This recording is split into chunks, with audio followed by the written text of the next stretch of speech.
Assalamu alaikum dear students, how are you? Hope you are fine. Today we shall study science of class 2. Let's start our unit 15. Heat is energy. हरारत तवानाई है. So students, आज का जो हमारा topic है वो heat is energy है. Heat क्या है? Heat is a form of energy that is transferred by a difference in temperature. जो हीट एक एनर्जी की फॉर्म है जो कि ट्रांसफर्ड होती है डिफरेंस टेम्परेचर की वजह से एक बॉडी से दूसरी बॉडी में. सो स्टूडेंट्स, हीट के बारे में पढ़ते हैं कि कैसे ये एक बॉडी से दूसरी बॉडी में ट्रांसफ़र होती है. इसकी एक एग्जांपल हमारे पास है hot cup of T. Students, इस कप पे जो टी है वो गर्म है, चाय गर्म है, और जब हम इसमें ठंडा स्पून डालेंगे तो थोड़ी देर बाद वो भी गर्म हो जाएगा और हम इसको टच करेंगे तो हमें हॉट फील होगा. तो इसका मतलब क्या हुआ कि जो हीट है वो फ्लो करती है, हीट जो है वो फ्लो करती है गर्म ऑब्जेक्ट से ठंडे ऑब्जेक्ट की तरफ. Cold object can absorb heat in that they are warmed by the movement of heat. जो कोल्ड ऑब्जेक्ट होते हैं वो जो हीट को अपने अंदर एब्जॉर्ब भी कर लेते हैं और गर्म हो जाते हैं हीट की मूवमेंट की वजह से. सो जो कोल्ड ऑब्जेक्ट्स होते हैं अगर उनको हॉट ऑब्जेक्ट में रख दिया जाए तो वो जो हॉट ऑब्जेक्ट का टेम्परेचर होता है उसको अपने अंदर एब्जॉर्ब करते हैं और वो भी गर्म हो जाते हैं. और ऐसा क्यों होता है? क्योंकि इनके मॉलिक्यूल्स जो हैं, कोल्ड ऑब्जेक्ट के मॉलिक्यूल्स जो हैं वो उनकी मूवमेंट जो होती है वो लो होती है और टेम्परेचर भी लो होता है, जबकि जो हॉट ऑब्जेक्ट के मॉलिक्यूल्स होती हैं उनकी मूवमेंट हाई होती है और उनकी जो टेम्परेचर है वो भी हाई होता है. फॉर एग्ज़ाम्पल ये देखिए, हमारे पास ये कोल्डर ऑब्जेक्ट ब्लू वाला है और पिंक वाला हमारे पास ये वार्मर ऑब्जेक्ट है, गर्म ऑब्जेक्ट है. लेकिन जो हमारे पास कूलर ऑब्जेक्ट है उसमें जो लो मूवमेंट है मॉलिक्यूल्स की और लो टेम्परेचर है मॉलिक्यूल्स का, जबकि जो हमारे पास वार्मर ऑब्जेक्ट है, गर्म ऑब्जेक्ट है, उसमें जो मूवमेंट्स है मॉलिक्यूल्स की वो भी हाई है और इनका टेम्परेचर भी हाई है. यही वजह है कि जो कोल्ड ऑब्जेक्ट है वो हीट को अपने अंदर एब्जॉर्ब कर लेता है क्योंकि उसके मॉलिक्यूल्स का जो टेम्परेचर भी लो होता है और उनकी मूवमेंट भी लो होती है. तो ये है हीट, और इस तरह से हीट जो है वो एक बॉडी से दूसरी बॉडी में टेम्परेचर की बिना पे जो है ट्रांसफ़र होती है. अब हम इसके ऑब्जेक्टिव्स में देखते हैं. After learning this unit students will be able to define heat in general term. इस यूनिट का मुताला करने के बाद जो तुलबा हैं वो हीट को बयां कर सकेंगे जनरल टर्म में. Identify sources of heat and group them into natural and human made. और शनाख्त कर सकेंगे जो हरारत के ज़राए हैं उनकी हदबंदी कर सकेंगे कि कौन से कुदरती हैं और कौन से इंसान के बनाए हुए हैं. Identify and describe method of producing heat, burning and rubbing. शनाख्त कर सकेंगे बर्निंग रगड़ने और जलाने से जो हरारत पैदा होती है उसको बयान कर सकेंगे. List the use of heat, जो हीट है उसके इस्तेमालात को बता सकेंगे. Recognise that the intensity of heat is felt more as they come nearer to the source. और ये पहचान सकेंगे कि जब हम हीट वाले ज़राए के ज़्यादा करीब होते हैं तो उसकी इंटेंसिटी ज़्यादा होती है और अगर डिस्टेंस ज़्यादा हो तो उसकी इंटेंसिटी कम होती है. प्रोडक्शन कीवर्ड्स इसमें प्रोडक्शन, पैदावार, सोर्सेज, ज़राए और मेल्टिंग का पिघलना है. Heat is a form of energy that flows from warmer object to colder object.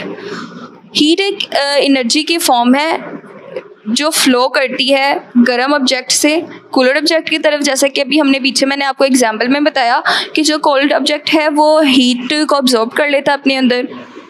इसी वजह से जो वार्मर ऑब्जेक्ट है वो कूलर ऑब्जेक्ट की तरफ फ्लो करता है. When heat energy is passed or transferred to a cooler object it may cause simple changes in the state of matter. अगर जो हीट एनर्जी है वो कूलर ऑब्जेक्ट में से पास होती है तो जो मादे की हालत है उसमें सादा सी तब्दीली आती है. For example a frozen solid ice cube melt in our warm hands and became a liquid. मिसाल के तौर पर एक बर्फ़ की जो क्यूब होती है वो ठोस हालत में होती है, लेकिन जब हम उसको अपने गर्म हाथ पर रखेंगे तो वो लिक्विड हो जाएगी. जैसे कि नीचे एग्जाम्पल में उन्होंने हमें दिया हुआ है कि जब अपने ठंडे ऑब्जेक्ट को अपने गर्म हाथ पर रखेंगे, अब हमने गर्म हाथ पर रखा तो वो पिघल गई। बर्फ़ जो थी वो हमारे पास ठंडी थी, ठोस थी, लेकिन उसकी मैटर की स्टेट थी सॉलिड। लेकिन जब हम उसको हैंड पे रखा और वो पिघल गई तो उसकी स्टेट में क्या तब्दीली आई, वो लिक्विड हो गई। सो इस तरह से जो हीट है वो warmer to cooler object. Sources of heat के ज़राए कौन से हैं? सोर्सेज ऑफ हीट, ये सब हमारे पास जो इधर नज़र आ रही हैं ये सब सोर्सेज ऑफ हीट हैं, हीट पैदा करने के ज़राए हैं, जिनमें से कुछ कुदरती हैं और कुछ इंसान के बनाए हुए हैं। कुदरती में कौन सा आता है? फायर जो है वो कुदरती है। इसके अलावा जो कुदरती है वो सनलाइट है। और जो इंसान के बनाए हुए हैं वो क्या है? हमारे पास ड्रायर है, इसके अलावा हीटर है, लैंप है। ये सब इंसान के बनाए हुए, जबकि कुदरती में हमारे पास सनलाइट आ जाती है। और इसके अलावा आग जो है वो कुदरती है। आतिश फिशा जो होते हैं वो हमारे पास कुदरती होते हैं। जो ज़मीन में से लावा निकलता है उसको हम आतिश फिशा कहते हैं। सोर्सेज ऑफ हीट में सनलाइट से जो है हम बिजली भी पैदा कर सकते हैं। फॉर एग्ज़ाम्पल जो हमारे पास सोलर पैनल प्लेट्स होती हैं वो हमें सूरज की हरारत की वजह से बिजली फराहम कर रही होती हैं। तो बिजली के जो कुछ ज़राए हैं वो कुदरती हैं और कुछ इंसान साख्ता हैं। हीट के जो कुछ ज़राए हैं वो कुदरती हैं कुछ, और कुछ इंसान साख्ता है, जिसमें से एक ज़रिया सूरज से हरारत जो सोलर पैनल को मिलती है उससे बिजली बनती है, ये भी है। Anything that gives off heat is a source of heat. कोई भी ऐसी चीज़ जिससे हमें हरारत मिलती है वो हरारत का ज़रिया है। There are two main sources of heat, natural and man made. दो ज़राए हैं हीट के, एक तो कुदरती और दूसरा इंसान साख्ता, इंसान का तैयार करदा।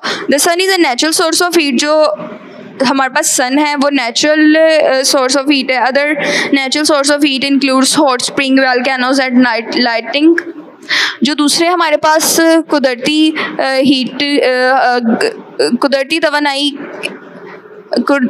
हरारत तवानाई हासिल करने के तरीके हैं, ज़रिए हैं, वो हैं गर्म चश्मे, आतिश फ़िज़ा और बिजली शामिल है इसमें।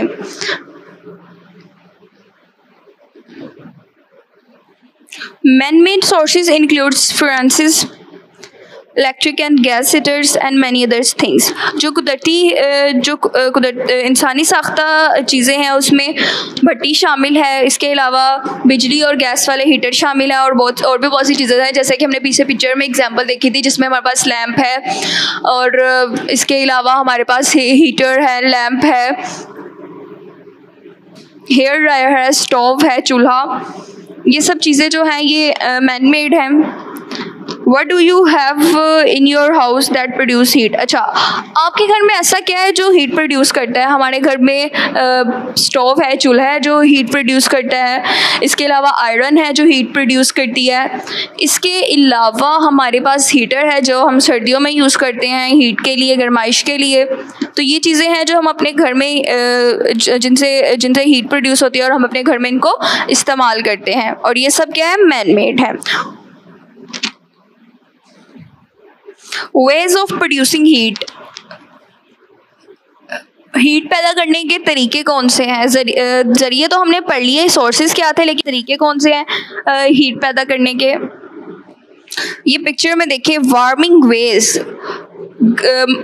हीट पैदा करने के जो तरीके वो क्या है? इलेक्ट्रिसिटी, फ्रिक्शन और बर्निंग। इलेक्ट्रिसिटी बिजली के ज़रिए जो हीट पैदा की जाती है, और फ्रिक्शन रगड़ के ज़रिए, और बर्निंग जलाकर। और इसमें जो हैंड को अगर हम एक दूसरे के साथ रब करेंगे तो आप खुद ये भी एग्जांपल अभी भी करके दे सकते हैं। अगर एक हाथ रगड़ेंगे तो आपका हाथ गर्म हो जाएगा और हीट पैदा होगी। इसी तरह हमारे पास सेकंड में कैंडल है। कैंडल को जब हम जलाएंगे, बर्न करेंगे तो उसकी हीट पैदा होगी। इसके अलावा हमारे पास नीचे फायर है, फायर को भी हम जलाएंगे तो हीट पैदा होगी। और इसके साथ हमारे पास हेयर ड्रायर है, ये एक इलेक्ट्रिक चीज़ है, ऑब्जेक्ट है, और इसमें हीट पैदा होगी हेयर ड्रायर में जब हम इसको इलेक्ट्रिसिटी से कनेक्ट कर देंगे। इसके अलावा हमारे पास इलेक्ट्रिक थर्मस है, इसमें भी इलेक्ट्रिसिटी की वजह से हीट पैदा होगी और ये गर्म होगा। और इसके अलावा अगर हम कोई कपड़ा लेकर या किसी चीज़ को वुड की किसी चीज़ पर रगड़ेंगे तो वो भी गर्म हो जाएगी। रगड़ से भी गर्माइश पैदा होती है, इलेक्ट्रिसिटी से भी और बर्निंग से भी। तो ये वेज हैं, तरीके हैं हरारत पैदा करने के, जिसमें हमारे पास रबिंग है और बर्निंग है और इलेक्ट्रिसिटी है। इन तीनों तरीक़ों से हम हीट पैदा करते हैं। Ways of producing heat. Heat comes from friction. Rub your hand together. Heat जो है वो रगड़ से पैदा होती है। जब आप अपने हाथों को एक दूसरे के साथ रगड़ते हैं, यू विल फील हीट, तो आपको एक हरारत महसूस होगी। It also comes from burning things. ये चीज़ें जलाने से भी पैदा होती है हरारत। Things that are burn to give heat are called fuel, oil, gas, wood and coal are kind of fuel. ऐसी चीज़ें जो जलकर हमें हीट फ्राहम करती है, उसमें फ्यूल, ऑयल, गैस और लकड़ी और कोयले वगैरह शामिल हैं। क्या आप पिक्चर में देखिए, हमने दूसरी पिक्चर में भी पीछे जो हमने वार्मिंग बेस में देखी थी कि रब करेंगे हैंड्स को तो हीट पैदा होगी। इसी तरह अगर हम फायर जलाएंगे, बर्निंग से भी हीट पैदा होती है। When we get closer to a heat source, we feel more heat. Therefore, the amount of heat we feel depend upon our distances from heat sources. जो हम हीट के ज़रिए होते हैं, उनके जितना करीब होंगे हमें उतनी ही ज़्यादा हरारत महसूस होगी। Therefore, the amount of heat we feel depend upon our distance from the heat. और जो हीट की जो अमाउंट है वो इसी पे डिपेंड करती है कि हम कितने उससे हीट से दूर हैं या उसके कितने करीब है। डिस्टेंस पे डिपेंड करती है। अगर हम जो ज़रिया हरारत है उसके ज़्यादा करीब होंगे तो हमें जो है वो ज़्यादा हरारत मिलेगी, और जब हम ज़्यादा दूर होंगे तो हमें जो थोड़े दूर बैठे होंगे तो हमें हरारत तो जो है कम महसूस होगी। फॉर एग्ज़ाम्पल, जब घर में हम सर्दियों में हीटर चलाते हैं तो अगर हम हीटर के ज़्यादा पास होकर बैठते हैं तो हमें ज़्यादा गर्माइश महसूस होती है, और अगर हम थोड़ा सा दूर होकर बैठेंगे तो हमें कम गर्माइश महसूस होगी। Uses of heat. हरारत के जो इस्तेमालात हैं हीट के, वो क्या हैं? We need heat. हमें हरारत की ज़रूरत होती है टू कीप वार्म, गर्म रहने के लिए। जी हाँ स्टूडेंट्स, जब बहुत ज़्यादा सर्दी होती है तो हम अपने आप को गर्म करने के लिए क्या करते हैं? हम आग जला के उसके पास बैठ जाते हैं, या हम हीटर्स के आगे बैठ जाते हैं ताकि हमें गर्माइश मिले और हमारी बॉडी को हरारत महसूस हो और सुकून मिले। टू कुक फूड, और खाना पकाने के लिए भी हम हरारत का इस्तेमाल करते हैं। चूल्हे पर जब आग जलती है, गैस ऑन होती है तो ही हमारा खाना पकता है ना। विदाउट हीट तो हमारा खाना नहीं बन सकता। टू ग्रो क्रॉप्स, इसी तरह फसलों को उगाने के लिए भी हरारत की ज़रूरत होती है। टू जनरेट इलेक्ट्रिसिटी, और बिजली पैदा करने के लिए भी हरारत की ज़रूरत होती है। जैसे कि हमने पिक्चर में देखा था कि सनलाइट से है जो है सोलर हमारे पास प्लेट है, उससे हम बिजली पैदा कर सकते हैं। तो सोलर जो रेस हैं वो हमारे लिए बिजली पैदा करने का एक अहम ज़रिया है। तो हमें इलेक्ट्रिसिटी जनरेट करने के लिए भी हरारत की ज़रूरत होती है। सो स्टूडेंट्स, आज का जो हमारे पास यूनिट था heat is energy. I hope आपको अच्छे तरीके से आज समझ आ गई होगी कि हीट इज़ एनर्जी, कि हरारत तवानाई है, और हीट को हम कैसे प्रोड्यूस करते हैं, और हीट कोलर ऑब्जेक्ट पे कैसे ट्रांसफ़र होती है। So dear students, please subscribe our channel, press the bell icon, like, share and comment the video. Thank you very much.